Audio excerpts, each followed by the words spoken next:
ये तो मात्र टेलर है, पिक्चर तो आने वाले समय में हम लोग आपको दिखाएंगे। इस देश में कुत्ते, बिल्ली, बकरी, गाय, गधे, घोड़े की भी इज्जत है, उनके वही सम्मान है, लेकिन गरीबों का, और गरीबों में भी दलित, पिछड़े, आदिवासियों का, उनकी बच्चियों की इज्जत का कोई मोल नहीं है।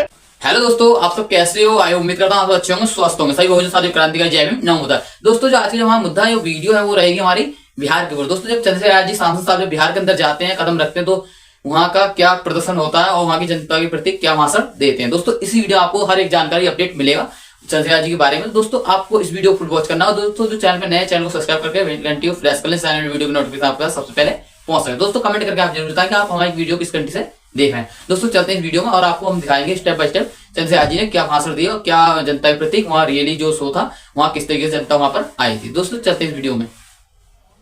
आप ये जानते हैं कि हमारे संतों, गुरुओं, महान पुरुषों ने अपने बच्चों का बलिदान देके इस देश में संविधान के रूप में एक जीवित ग्रंथ हमें दिया, जो संविधान अंतिम व्यक्ति को भी सम्मान का जीवन दिलाने की बात करता है। लेकिन सम्मानित साथियों, आज जब हम आकलन करते हैं, चिंतन करते हैं, तो हमें महसूस होता है कि देश संविधान से नहीं चल रहा है।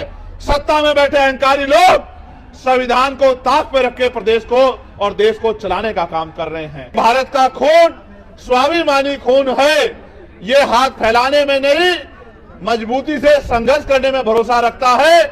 लेकिन इनको मजबूर किया गया है हाथ फैलाने के लिए, सिस्टम बना के किया गया है। सबसे ज्यादा मजदूर अगर देश के किसी कोने में जाता है तो वो बिहार का व्यक्ति है, जो अपना पेट पालने के लिए अन्य अन्य से प्रदेशों में जाके रोजगार ढूंढने का काम करता है।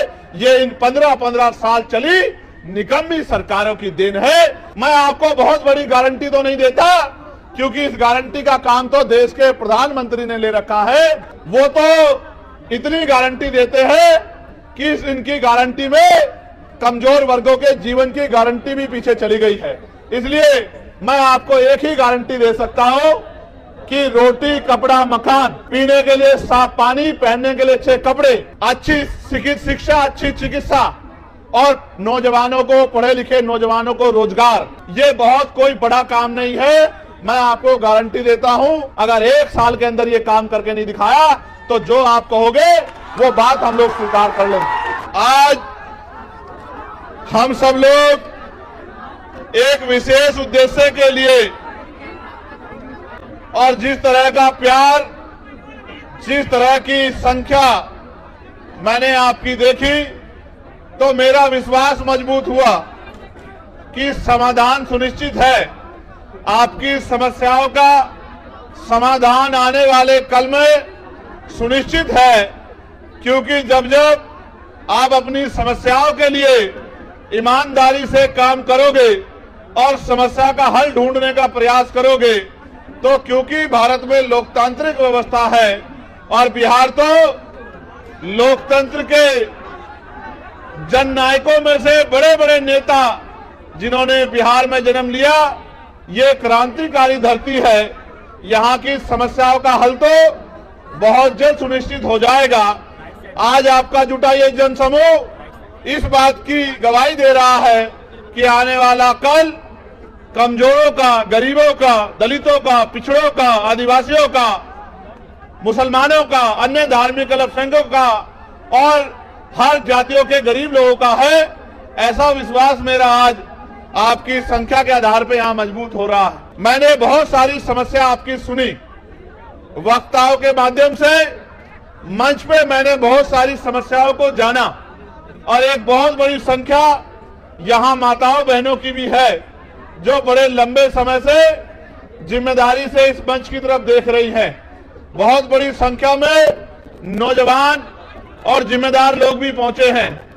हालांकि आप भी जानते हैं कि पहले रैली 1 तारीख को होनी थी, लेकिन प्रशासन और सरकार द्वारा परमिशन नहीं दी गई और 1 तारीख के कार्यक्रम को आगे बढ़ा के 8 तारीख को करना पड़ा। शायद सरकार की ये मंशा रही होगी कि जब 1 तारीख को कार्यक्रम नहीं होगा तो 8 तारीख का कार्यक्रम फेल हो जाएगा। लेकिन मैं ये समझता हूं कि वो आपकी शक्ति से अनभिज्ञ है, उनको आपके संघर्ष की जानकारी नहीं है।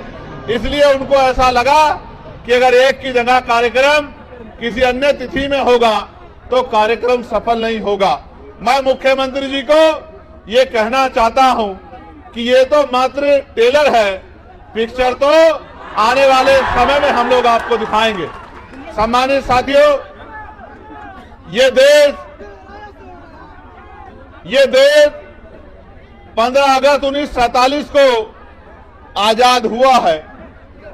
14 अगस्त 1947 को हम लोग इस देश में ब्रिटिश हुकूमत के अधीन थे। ब्रिटिश हुकूमत के अधीन होने के कारण इस देश में बहुत सारे हक अधिकार हक वंचित समाज के लोगों को नहीं थे।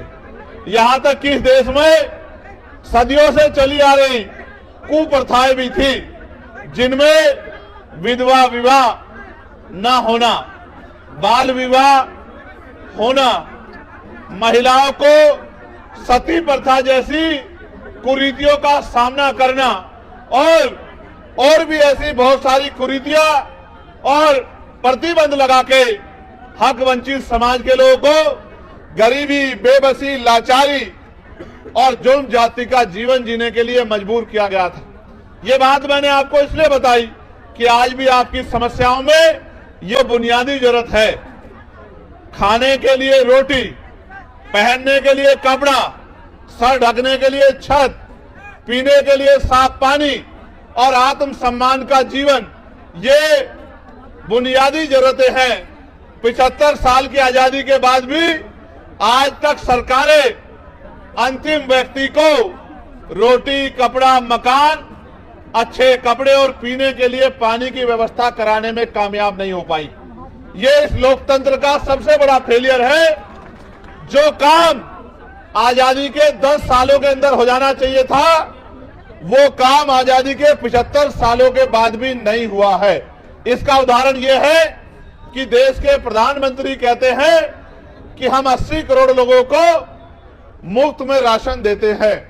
अगर इस देश में लोगों की जेब में पैसा होता, वो गरीबी के जीवन से निकल पाते, तो 80 करोड़ लोगों को मुफ्त में राशन नहीं देना पड़ता। क्योंकि भारत का खून स्वाभिमानी खून है।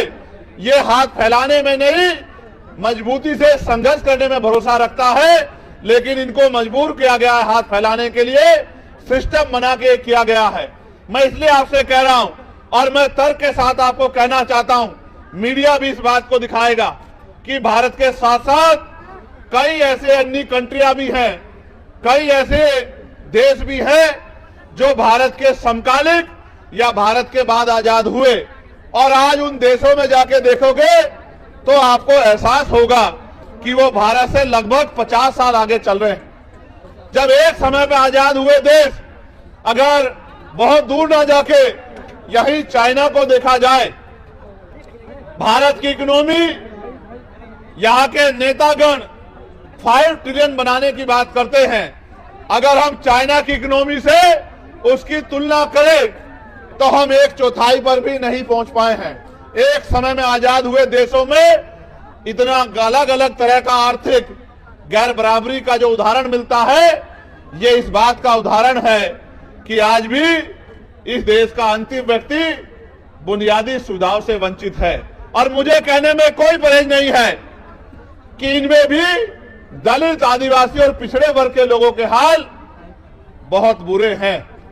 आज भी हमारी बहनों को घर चलाने के लिए कोल्हू पे काम करना पड़ता है, भट्टों पे काम करना पड़ता है, दूसरों के जमींदारों के खेतों में काम करना पड़ता है, सर पे ईंटें उठानी पड़ती है।